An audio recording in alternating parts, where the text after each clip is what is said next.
ಕಪಿಲಾ ನದಿ ಪಾರಿವಾಳ ಹಾರೋಗ್ತಾ ಇದೆ. ಎಚ್ ಡಿ ಕೋಟೆಯಿಂದ ನಂಜನಗೂಡಿಗೆ ಬಂದು ನಂಜನಗೂಡಿಂದ ತಮಿಳ್ನಾಡು ತನಕ ಹೋಗುತ್ತೆ.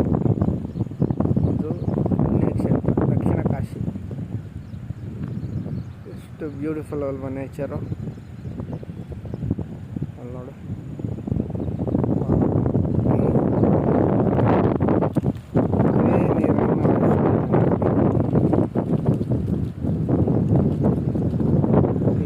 ಎಷ್ಟು ವರ್ಷ ಆಗಿದೆ ಅಂತಂದರೆ ಮೊದಲು ಇದೆಲ್ಲ ವೆಹಿಕಲ್ ಓಡಾಡ್ತಾ ಇದ್ದಿದ್ದು. ಬ್ರಿಡ್ಜು, ಆ ಬ್ರಿಡ್ಜು ಹೊಸ ಬ್ರಿಡ್ಜು, ವೆಹಿಕಲ್ಸ್ಗಳು ಓಡಾಡೋಂಥ ಬ್ರಿಡ್ಜ್ ಇದು ನೋಡಿ. ಈ ಕಡೆ ತೋರಿಸ್ತೀನಿ. ಈ ಕಡೆನೂ ಬ್ರಿಡ್ಜಿಂದ ಈ ಕಡೆನೂ ಎಷ್ಟು ಚೆನ್ನಾಗಿದೆ ನೋಡಿ.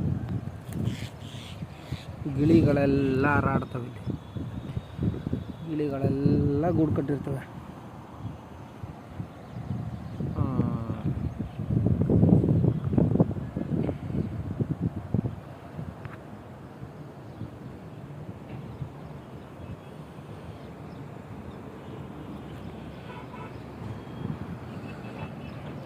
ಮೀನು ಎಷ್ಟಿರುತ್ತೆ ಅಂತಂದರೆ ಡೈಲಿ ಮೀನು ಹಿಡಿತಾರೆ, ಮೀನೇ ಖಾಲಿ ಆಗಲ್ಲ.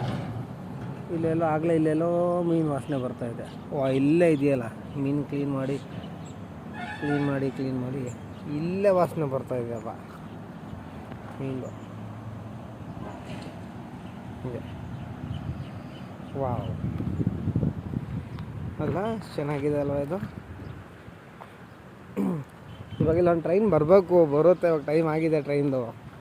ಅದಕ್ಕೆ ವೆಯ್ಟ್ ಮಾಡ್ತಾಯಿದ್ದೀನಿ. ಯಾಕಂತಂದರೆ ನನ್ನ ಫೇವ್ರೆಟ್ ಟ್ರೈನ್ ಅಲ್ವಾ.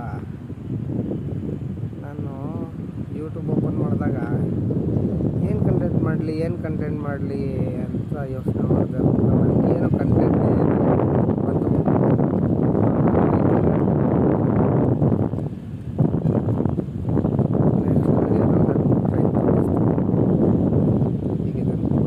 ಸ್ಟಾಪ್ ಮಾಡಬೇಕು, 30 ಸೆಕೆಂಡ್ಸ್ ಇದೆ.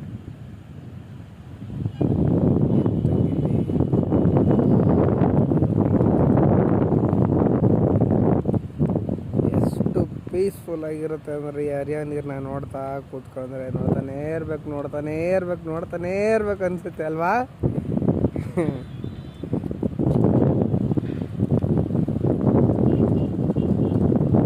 ಎಷ್ಟು ಚೆನ್ನಾಗಿದೆ ಗೊತ್ತಾ ಗಾಳಿ ಇಲ್ಲೇ ಗೊತ್ತಾಗುತ್ತೆ ನಿಮಗೆ. ನಾನು ಹೇಳಿದ ತಕ್ಷಣ ಗಾಳಿನೇ ನಿಂತೋಯ್ತು. ಅಲ್ಲಿ ತೋರಿಸ್ತಾ ಇದ್ದೀನಿ ಗಾಳಿ.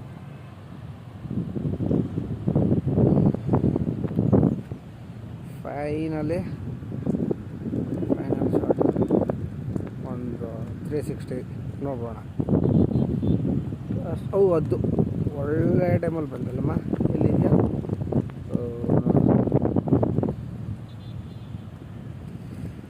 ಮೀನು ಹಿಡಿಯಕ್ಕೆ ಬಂದೆ ಅಲ್ವಾ ನೀನು, ಕಳ್ಳದ್ದು ಪಾಪ. ಹೆಂಗೋ ಈಜು ಹೊಡ್ಕೊಂಡು ಬದುಕಿರ್ತೀನಿ ಅಂತಂದರೆ ನೀನು ಬಂದು ಹಿಡ್ಕೋಗಿ ತಿನ್ಕೊಬಿಡ್ತೀಯಾ. ಓಹ್,